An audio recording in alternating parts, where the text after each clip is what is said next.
తెలంగాణ రాష్ట్రంలో వైన్స్ టెండర్లకైతే రేపు చివరి తేదీ ఉంది.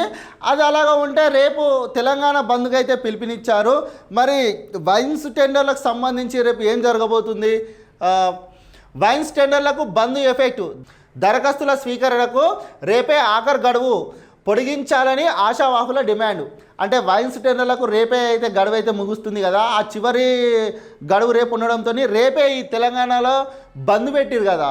బీసీ రిజర్వేషన్ కోసం సంబంధించింది ఆ నాయకులందరూ కలిసి బంద్ అయితే నిర్వహించారు. అయితే రేపు ఒక్కరోజు గడువు పెంచాలని చెప్పి అయితే ఆశావాహులు అయితే అంటున్నారు. రాష్ట్ర వ్యాప్తంగా ఉన్న 2620 మద్యం షాపుల కోసం ప్రభుత్వం టెండర్లకు ఆహ్వానించిన విషయం తెలిసిందే.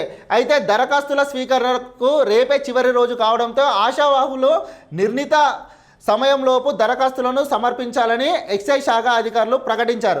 అయితే బీసీ జేఏసీ బంద్ ఎఫెక్టు వైన్స్ టెండర్లపై పడే అవకాశం ఉంది. దీంతో ఎక్సైజ్ శాఖ ప్రత్యేక కౌంటర్లు ఏర్పాటు చేసింది.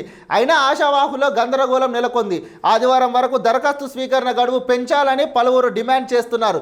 ఈ ప్రతిపాదనలకు ప్రభుత్వం నుంచి ఎలాంటి సమాధానం వస్తుందో వేచి చూడాల్సిందే. కాగా నిన్నటి వరకు స్టేట్ వైడ్గా 25,000కు పైగా దరఖాస్తులు మాత్రమే వచ్చాయని అధికారులు తెలిపారు. బుధవారం వరకు 9,600 దరఖాస్తులు రాగా గురువారం ఒక్కరోజే 10,000 దరఖాస్తులు స్వీకరించామని వెల్లడించారు.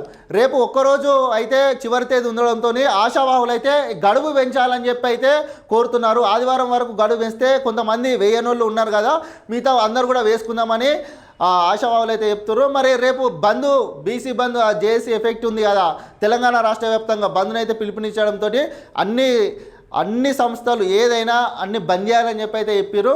మరి వైన్స్ ఆశావాహులకు ప్రభుత్వం అయితే ఎలాంటి స్పందించి మరి పొడిగించే ఛాన్స్ ఉందా లేదా రేపటికే లాస్ట్ దానిపైన అయితే మరి ప్రభుత్వం ఎలాంటి స్పష్టత ఇస్తుందో చూడాల్సి ఉంది.